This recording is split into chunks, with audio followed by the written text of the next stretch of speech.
നമ്മുടെ ഉസ്ബെക്കിസ്ഥാനിലേക്ക് അഡ്മിഷൻ എടുത്ത സ്റ്റുഡൻസ് ഇന്ന് താഷ്കന്തിലേക്ക് പോവുകയാണ്. അപ്പോൾ അവരുടെ പ്രീ ഡിപ്പാച്ചർ പാർട്ടിക്ക് വന്നതാണ് ഞാനിവിടെ.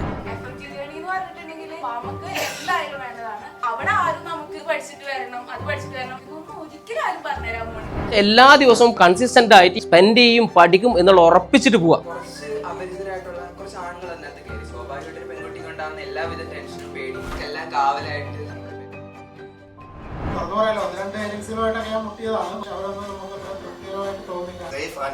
അതാണ് ഫസ്റ്റ് പ്രയോറിറ്റി. അതാണ് ഞാനിത് പ്രിഫർ ചെയ്യാൻ കാരണം. അപ്പോൾ കൂടെ വർക്ക് ചെയ്യുന്ന ഡോക്ടേഴ്സിനോടൊക്കെ ചോദിച്ചപ്പോഴും ഇവരെ കുറിച്ചുള്ള വീഡിയോസ് ഒക്കെ ഞാൻ കാണിച്ചായിരുന്നു.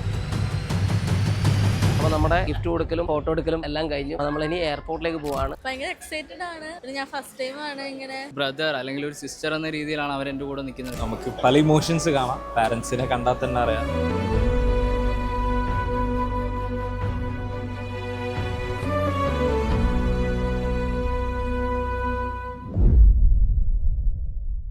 നമ്മുടെ ഉസ്ബെക്കിസ്ഥാനിലേക്ക് അഡ്മിഷൻ എടുത്ത സ്റ്റുഡൻസ് ഇന്ന് താഷ്കന്തിലേക്ക് പോവുകയാണ്. അപ്പോൾ അവരുടെ പ്രീ ഡിപ്പാച്ചർ പാർട്ടിക്ക് വന്നതാണ് ഞാനിവിടെ കൊച്ചിയിൽ. അപ്പോൾ നമ്മുടെ ടീം ഒരുപാട് കാര്യങ്ങളോട് അറേഞ്ച് ചെയ്തിട്ടുണ്ട്, എന്തൊക്കെയോ പ്ലാൻ ചെയ്തിട്ടുണ്ട്. അപ്പോൾ കുട്ടികളെല്ലാവരും എത്തിയിട്ടുണ്ട്. നമുക്ക് നോക്കാം എങ്ങനെ പരിപാടി ഉണ്ട് എന്നുള്ളത്.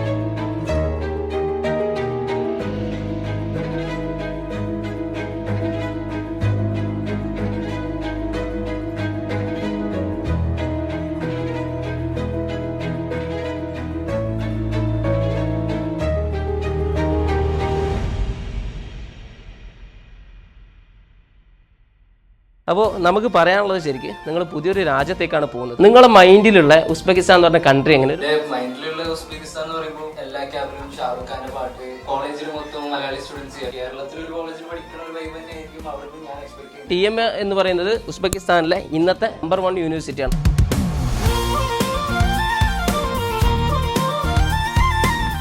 ഉസ്ബെക്കിസ്ഥാൻ എന്ന് പറഞ്ഞാൽ ഇംഗ്ലീഷ് അധികം അറിയുന്ന ആൾക്കാരുടെ നാടല്ല. പ്രൊഫസേഴ്സ് എല്ലാവരും ഇംഗ്ലീഷ് സംസാരിക്കും. അപ്പോൾ നിങ്ങൾ ചെയ്യേണ്ടത് എന്താണെന്ന് വെച്ച് കഴിഞ്ഞാൽ ഫസ്റ്റ് ഇയർ മുതൽ ലാംഗ്വേജ് കൂടെ അതിൻ്റെ കൂടെ പഠിക്കുക. അതെന്തിനാന്ന് വെച്ച് കഴിഞ്ഞാൽ ഫസ്റ്റ് സെമസ്റ്ററിൽ തന്നെ ക്ലിനിക്കൽസ് ഉണ്ടാവും, ഹോസ്പിറ്റലിൽ പോകും, സർജറിയുടെ ക്ലിനിക്കൽസ് ഉണ്ടാവും, മെഡിസിൻ്റെ ഉണ്ടാവും. തേർഡ് ഇയർ ഓൺവേർഡ്സ് നിങ്ങൾക്ക് ഹോസ്പിറ്റൽ റൊട്ടേഷൻസ് സ്റ്റാർട്ട് ചെയ്യും. അപ്പോൾ ഈ സമയത്ത് ഒരു രോഗി വന്നു കഴിഞ്ഞാൽ ആദ്യം അവരോട് ചോദിക്കണമല്ലേ എന്താ പ്രശ്നം, എപ്പോഴാണ് തുടങ്ങിയത്, എന്താ സിംറ്റംസ് അല്ലേ, എന്താ സയൻസ് എന്നുള്ളത് എന്ത് ചെയ്യണം, നമ്മൾ ചോദിച്ച് മനസ്സിലാക്കണം. ആ ഭാഷ നമ്മൾ എന്ത് ചെയ്യണം, കുറച്ചുകൂടെ നന്നായിട്ട് അറിഞ്ഞിരിക്കണം. യൂണിവേഴ്സിറ്റിയിൽ ഹോസ്റ്റലിൽ നിങ്ങൾക്ക് എന്തെങ്കിലും ഇഷ്യൂസ് ഉണ്ട് എന്നുണ്ടെങ്കിൽ നമ്മളെ ഇൻഫോം ചെയ്ത് നമ്മൾ എന്ത് ചെയ്യും, ആ കാര്യങ്ങൾ ക്ലിയർ ആക്കി തരും.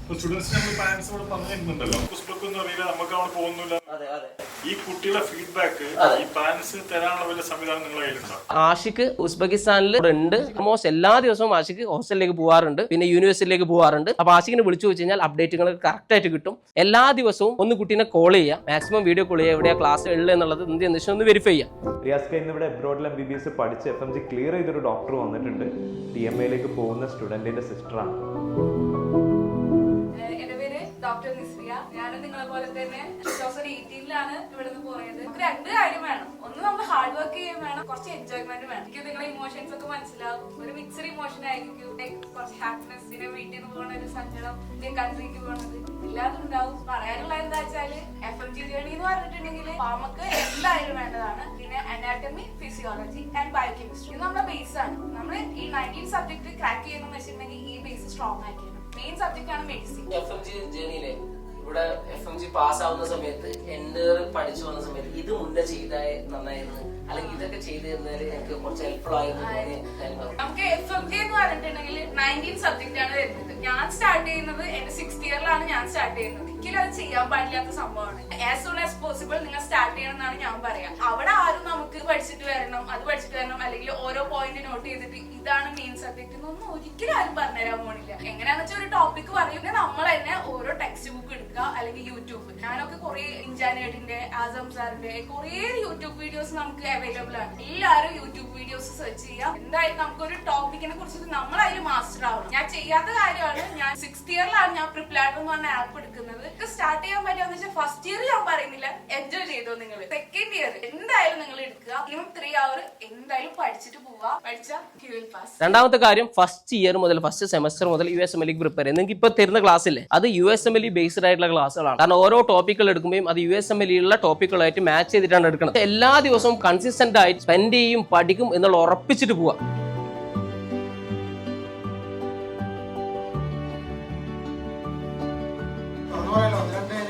ഞാൻ മുട്ടിയതാണ്. പക്ഷെ അവിടെ ഒന്നും നമുക്ക് പ്രത്യേകമായിട്ട് തോന്നില്ല. നല്ല രീതിയിൽ കാര്യങ്ങൾ ചെയ്യുന്ന ഒരു ഏജൻസിയാണ് ഗവൺമെന്റ്. അതെനിക്ക് പൂർണ്ണമായും ബോധ്യം വന്നിട്ടാണ്, അല്ലാതെ ഇവിടെ നിന്ന് പ്രൊമോഷന് വേണ്ടി പറയുകയല്ല. എനിക്ക് വളരെയധികം വ്യക്തമായിട്ട് ഒരു ധാരണ എത്തി. അത് എനിക്ക് വളരെ സന്തോഷമുള്ള കാര്യമാണ്. അങ്ങനെ മോളെ ഞാൻ വിശ്വസിപ്പിക്കുകയാണ്. സത്യമായിട്ട് ഞാൻ പറയുകയാണ്, അവര് വളരെ നന്നായിട്ട് ചെയ്യുന്നത് പഠിച്ചതിന്റെ അടിസ്ഥാനത്തിലാണ് ഞാൻ മോളെ ഇവരെ ഏൽപ്പിക്കുന്നത്. ഞാൻ വർക്ക് ചെയ്യുന്നത് DHL-ആണ്. ഡോക്ടേഴ്സിന്റെ ഒക്കെ കൂടെ ഒത്തിരി കൺസൾട്ട് ചെയ്തതിന് ശേഷമാണ് നാഷണലിനെ കോൺടാക്ട് ചെയ്തത്. വേറെ ഏജൻസികളിലൊക്കെ ചോദിച്ചു നോക്കിയപ്പോഴും അത്ര ഒരു സേഫായിട്ട് തോന്നിയില്ല. അപ്പം കൂടെ വർക്ക് ചെയ്യുന്ന ഡോക്ടേഴ്സിനോടൊക്കെ ചോദിച്ചപ്പോഴും ഇവരെ കുറിച്ചുള്ള വീഡിയോസൊക്കെ ഞാൻ കാണിച്ചായിരുന്നു. അപ്പം വീഡിയോസൊക്കെ കാണിച്ച് കുഴപ്പമില്ല, ഞങ്ങളുടെ ഒരു ബഡ്ജറ്റിന്റെ അനുസരിച്ചുള്ള ഒരു രീതിയിലുള്ള ഒരു കോഴ്സ്, പിന്നെ നല്ല സേഫ്. ഇത് രണ്ടും എല്ലാം വെച്ച് നോക്കിയപ്പോഴത്തേക്കിന് ഈ ഫോറിൻ ഡിഗ്രി ഒരു നല്ല ഒരു ഓപ്പർച്യൂണിറ്റി പോലെ തോന്നുന്നു. ഞാൻ JNKയിലും പലയിടങ്ങളിലും പോസ്റ്റിങ്ങിലായിരുന്നു. അപ്പം അത് കണ്ടിന്യൂസ് ആയിട്ട് കൊണ്ടുപോകാൻ പറ്റിയില്ല. അപ്പം അടുത്ത ആളെ വിചാരിച്ചു. ഞാൻ ഇതിന്റെ പുറകിൽ ഒരു 5-6 വർഷമായിട്ട് ഇങ്ങനെ നടക്കുകയായിരുന്നു. അപ്പൊ പല ആരുടെ പേര് പറയുന്നില്ല, പലയിടത്തും ഞാൻ പോയി. ഒരു 6 മന്ത് മുമ്പെയാണ് ഫോറിൻ ഡിഗ്രിയുമായിട്ട് സംസാരിച്ചത്. അങ്ങനെ ഇവരെ ഞാൻ കൺസൾട്ട് ചെയ്തു. കാരണം ഞങ്ങളെ പഠിപ്പിക്കുന്നതും ഞങ്ങൾ പഠിച്ചതും സേഫ് ആൻഡ് സേഫ്റ്റി, അതാണ് ഫസ്റ്റ് പ്രയോറിറ്റി. നമ്മൾ സേഫ് ആണെങ്കിലേ മുമ്പോട്ടുള്ള ജീവിതമുള്ളൂ. ഫസ്റ്റ് വേണ്ടത് നമ്മൾ സേഫ് ആയിരിക്കണം, അത് കഴിഞ്ഞിട്ട് സേഫ്റ്റി. സേഫ്റ്റി എന്ന് പറഞ്ഞു കഴിഞ്ഞാൽ എല്ലാം ഉണ്ട്. അത് നോക്കിക്കഴിഞ്ഞപ്പോൾ എനിക്ക് തോന്നിയത് നമ്മുടെ ബഡ്ജറ്റ്, അതിൽ നോക്കിയപ്പോഴും ഇതാണ് ഞാൻ പ്രിഫർ ചെയ്തത്. പല കൺസൾട്ടൻസിയിലും ഞാൻ പോയതാണ്. അപ്പോൾ അത് രണ്ടുകൊണ്ടും ഞാനിത് ചൂസ് ചെയ്തു. മൂന്നാമത്തെ കാര്യം, പഠിക്കാനുള്ള ഇത് ഇവരുടെ പല വീഡിയോസും കാര്യങ്ങളും കണ്ടപ്പോൾ 1-2 ഫാദേഴ്സുമായിട്ട് മുമ്പ് പോയിട്ടുള്ളവരുമായിട്ട് ഞാൻ കോണ്ടാക്ട് ചെയ്തു. അപ്പോൾ അവരും പറഞ്ഞത് ഓക്കെയാണ്. ഒരാൾ അവിടെ പോയി 5 ദിവസം സ്റ്റേ ചെയ്തിട്ട് തിരിച്ചു വന്ന ആളാണ്, മോളെ അവിടെ കൊണ്ടുവിട്ടിട്ട്. അപ്പോൾ ഹോസ്റ്റലിന്റെ കാര്യങ്ങളും എല്ലാം ഞാൻ അവരുമായിട്ട് സംസാരിച്ചു. അപ്പോൾ എനിക്ക് ഓക്കെ തോന്നി. അതാണ് ഞാനിത് പ്രിഫർ ചെയ്യാൻ കാരണം. സ്റ്റാർട്ട് ചെയ്യുന്ന സമയത്ത് 6 സ്റ്റുഡൻസ് ആയിട്ട് സ്റ്റാർട്ട് ചെയ്തതാണ്. 2024 കഴിയുമ്പോൾ നമ്മൾ ഏകദേശം 200+ സ്റ്റുഡൻസ് ഡിഫറെന്റ് കൺട്രീസിലുള്ള വലിയൊരു ഫാമിലിയെ മാറിയിട്ടുണ്ട്. അപ്പൊ ആ ഒരു ഫാമിലിയിലേക്കാണ് ഇന്ന് നിങ്ങളും കൂടെ ചേരുന്നത്.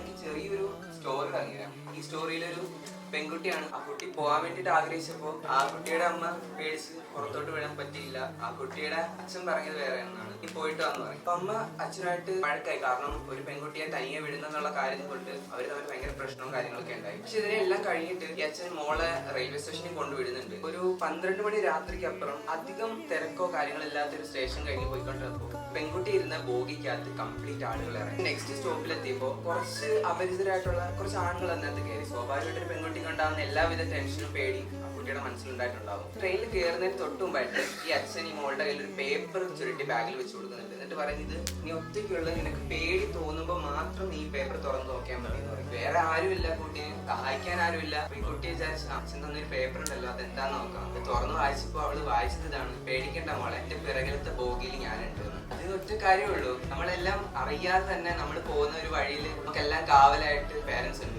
സാധനം കയ്യിൽ കിട്ടുമ്പോൾ നമ്മളിത് പഠിച്ച് കംപ്ലീറ്റ് ചെയ്യുമ്പോഴും നമ്മൾ ആദ്യം ഓർക്കേണ്ട കുറച്ച് മുഖങ്ങൾ അതായിരിക്കണം. 2025 ഫെബ്രുവരി ബാച്ച് ഇങ്ങനെ എല്ലാവരും ആണ്.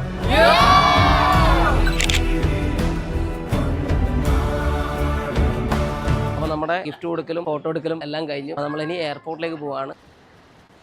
ഏകദേശം താഷ്കന്ദിലോട്ടുള്ള എല്ലാവരും ഇവിടെ എയർപോർട്ടിൽ ഇപ്പോൾ ഓരോരുത്തരായിട്ട് വന്നുകൊണ്ടിരിക്കുകയാണ്. അപ്പോൾ അവർക്കുള്ള എയർപോർട്ട് സർവീസും കാര്യങ്ങളൊക്കെ നമ്മൾ എടുത്തിട്ടുണ്ട്. ടേക്ക് ഓഫ് പാർട്ടി ഇപ്പോൾ കഴിഞ്ഞ് നമ്മളിപ്പോൾ അവിടുന്ന് ഹോട്ടലിൽ നിന്ന് ഇപ്പോൾ എല്ലാവരും ഓരോരുത്തരായിട്ട് എയർപോർട്ടിൽ വന്നുകൊണ്ടിരിക്കുക. ഭയങ്കര എക്സൈറ്റഡ് ആണ്. ഞാൻ ഫസ്റ്റ് ടൈം ആണ് ഇങ്ങനെ ഫ്ലൈറ്റിലൊക്കെ. പക്ഷെ നിങ്ങൾ നല്ല സർവീസ് ആണ്, ഭയങ്കര ഹാപ്പിയാണ്. 100% എൻ്റെ കൂടെ ഒരു കൺസൾട്ടിങ് ഏജൻസി എന്ന ഉപരി ബ്രദർ അല്ലെങ്കിൽ ഒരു സിസ്റ്റർ എന്ന രീതിയിലാണ് അവർ എൻ്റെ കൂടെ നിൽക്കുന്നത്. അതുകൊണ്ട് തന്നെ ഞാൻ ഭയങ്കര ഹാപ്പിയാണ്. കുറെ നാളായിട്ട് കാത്തിരുന്ന് കിട്ടിയതാണ്. വളരെ സന്തോഷം പോകുന്നതിൽ ആക്ച്വലി ഭയങ്കര എക്സൈറ്റഡ് ആണ്. എല്ലാവരും ലാസ്റ്റ് മൊമെന്റിൽ പോകാന്നുള്ള രീതിയിൽ നിൽക്കുകയാണ്. നമുക്ക് പല ഇമോഷൻസ് കാണാം, പാരൻസിനെ കണ്ടാൽ തന്നെ അറിയാം.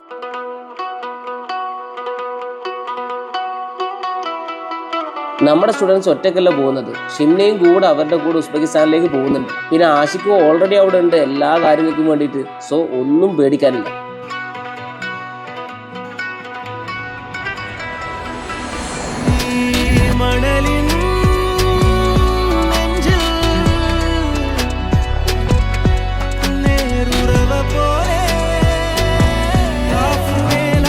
കാറ്റോഷമീട്ടും നാടാ തേടി ഊരാകെ